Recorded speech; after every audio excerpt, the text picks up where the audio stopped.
Hello everyone. Today's topic for discussion is prevention of corporal punishment. Let's take a look at this. In the traditional Indian conservative environment, the parental punishments are perceived as an entitlement and sometimes as immunity acquired through the nature of parent child relationship. Let's trace the nature of this violence inflicted on the children at home by parents or at the workplace by teachers or any other persons with very similar authority, the impact of such violence thus inflicted, and the legitimacy of parental immunity offered by the laws in India. Let's take a look. The use of physical punishments on children has been shown to cause various pathological and physiological effects on the nervous system.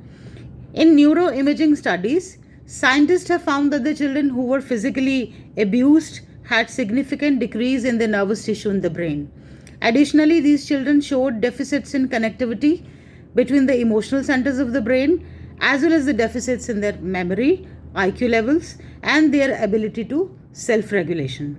It should be no surprise that the abused children are significantly more likely to experience a lot of aggression, depression, and higher rates of suicide throughout their lives. We have a very wrong belief that the corporal punishment is a means of teaching children. It is incredibly a very wrong method and it is very damaging too. It teaches children that problems can be solved with violence and the infliction of pain onto others.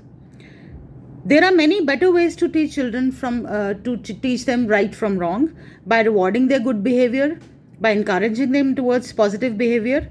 Additionally, if it is deemed necessary to punish a child, the punishment should never be physical. By educating each other, we can work toward a safer future for our children. The Indian legislation and the criminal justice system inherently displays an attitudinal bias while approaching incidents of the child abuse by parents. From corporal punishment to aggravated hurt, this violence imposed by the parents are justified through cultural beliefs, religious distortions, and social perceptions. And sadly, the law has helplessly conceded to them.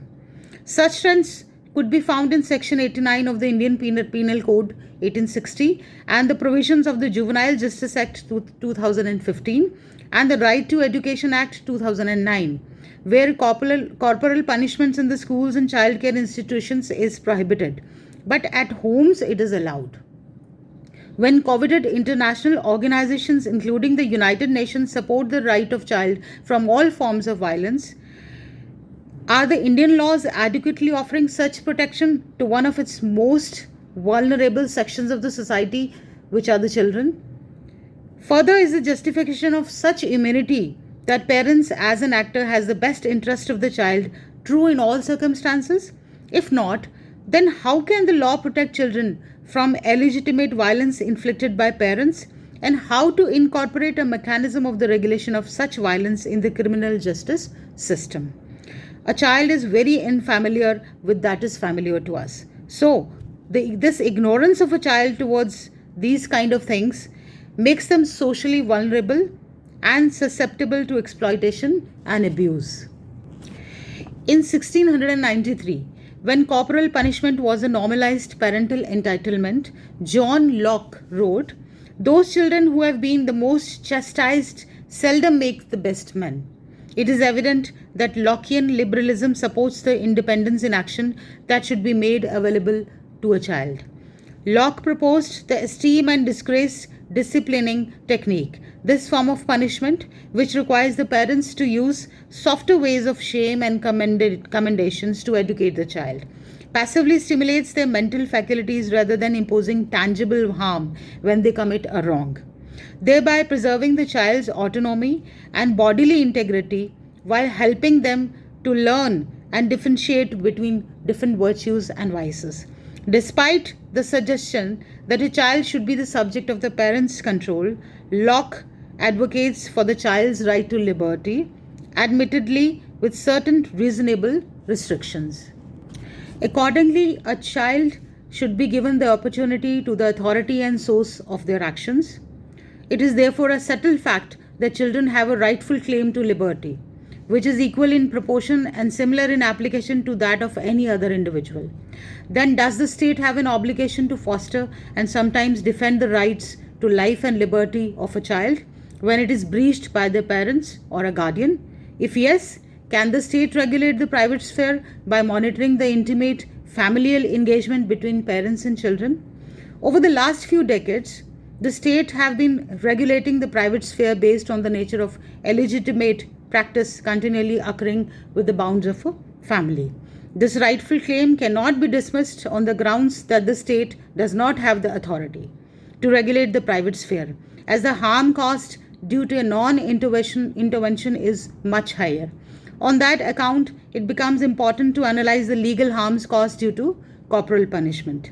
The primary objective of the corporal punishment is either disciplining, correction, or reformation. Likely, the consequences might support corporal punishments if they yield effective outcomes and retributivism if they reform the child. Nevertheless, the actual harm of such punishment lies in the means but not in the end. The vexing question is whether the breach of a child's right and autonomy for the purpose of reformation is justified. For answering this question, an analysis of rights available to a child under the international municipal law is indispensable. So, here are the Indian legislations and the rights of a child. Comparably, the spirit and the scope of Article 21 of the Indian Constitution promises a life with human dignity to all the citizens and prohibits violence or force against children.